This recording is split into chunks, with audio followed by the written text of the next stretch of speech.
It's another day. The sun is up and the birds are singing. It's holiday, so just like any other Nigerian living in the 60s, you pick up your hoe and cutlass and head to the farm because that farm will not farm itself. After a few hours of harvesting yams, you decide to take a break. You prepare some roasted yam to eat for lunch. While the yam is burning, you see a squirrel on the tree next to you. Then you recall you didn't bring your catapult. "Lucky day for you, Mr. Squirrel," you said. You take your attention back to the burning yam. It's almost ready. Just as you are about to remove the yam from the fire, a very loud sound disrupts you. Your heart beats accelerates to full speed. Confused and scared, you begin to look around, looking for possible explanations to what's going on. Out of the smoke, an armored vehicle emerges with troops of ground soldiers running by its side. Yes, you are right. Your country is at war. If you haven't subscribed to this channel, please subscribe so you won't miss any of our new updates. Let's go back to a few years when Nigeria gained independence from the United Kingdom in 1960. Nigeria had a population of 60 million people, made up of more than 300 different ethnic and cultural groups. The British divided Nigeria into three regions: North, West, and East. The country was divided in such a way that the North had a slightly higher population than the other two regions combined. On this basis, the Northern region was allocated a majority of the seats in the federal legislature established by the colonial authorities. On 15th January 1966, Major Chukwuma Kaduna Nzeogu and Major Emmanuel Ifeajuna and other junior army officers attempted a coup d'etat. The two major political leaders of the North, the Prime Minister Sir Abubakar Tafawa Balewa and the Premier of the Northern region, Sir Ahmadu Bello, were executed by Major Nzeogu.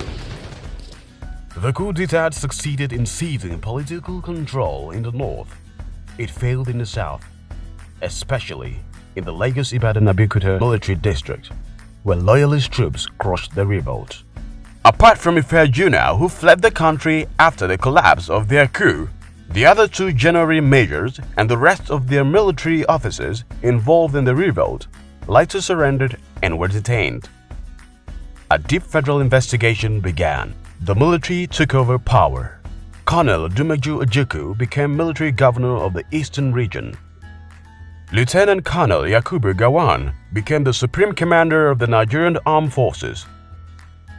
Despite the fact that the coup was led by mostly northern soldiers from June through October 1966, extremists in the north killed an estimated 8,000 to 30,000 Igbos, half of them children, and caused more than 1 million to 2 million to flee to the eastern region. The presence of refugees in eastern Nigeria became alarming. The new military governor of the north wasn't happy about this. Extensive negotiations took place between Ojukwu, representing eastern Nigeria, and Gowon, representing the Nigerian federal military government. Gowon responded with the division of Nigeria into 12 states. This decree carved the eastern region in three parts. Now the Igbos, concentrated in the east-central states, would lose control over most of the petroleum located in the other two areas. Ojukwu vexed. On 30th May 1967, Ojukwu declared independence of the Republic of Biafra. In response to this, the federal government of Nigeria immediately stopped all shipping to and from Biafra. The Nigerian government launched a police action to retake the Biafran territory. The war began in the early hours of 6 July 1967, when Nigerian federal troops advanced in two columns into Biafra. The Biafra strategy had succeeded. The federal government had started the war and the East was defending itself. The Biafrans responded with an offensive of their own. When on 9th August, the Biafran forces moved to the west side into the midwestern region of Nigeria, the attack met little resistance and the Midwest was easily taken over. Enugu became the hub of secession and rebellion, and the Nigerian government believed that once Enugu was captured, the drive for secession would end. The plan to conquer Enugu began on 12 September 1967. By 4th October 1967, the Nigerian army had captured Enugu. Nigerian soldiers under Murtala Muhammad carried out a mass killing of 700 civilians when they captured Asaba and the river Niger. The Nigerians were repulsed 3 times as they attempted to cross the river Niger during October, resulting in the loss of thousands of troops, dozens of tanks, and equipment. From 1968 onward, the war fell into a form of stalemate. Another Nigerian offensive from April to June 1968 began to close the ring around the Biafrans. The blockade of the surrounded Biafrans led to a humanitarian disaster when it emerged that there was widespread civilian hunger and starvation in the besieged Igbo area.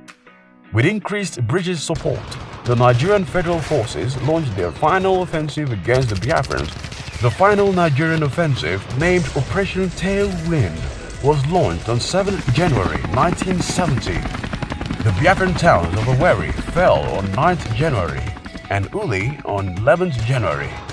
Only a few days earlier, Ojukwu fled into exile by plane to the Ivory Coast, leaving his deputy Philip Effiong to handle the details of the surrender to General Yakubu Gowon of the Federal Army on the 13th January 1970.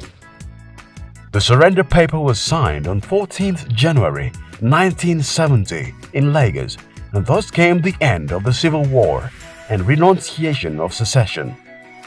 After the war, Gowon said, "The tragic chapter of violence is just ended. We are at the dawn of national reconciliation. Once again, we have an opportunity to build a new nation." My dear compatriots, we must pay homage to the fallen, to the heroes who have made the supreme sacrifice that we may be able to build a nation great in justice, fair trade, and industry. Don't forget to subscribe if you enjoyed the video. See you in the next video.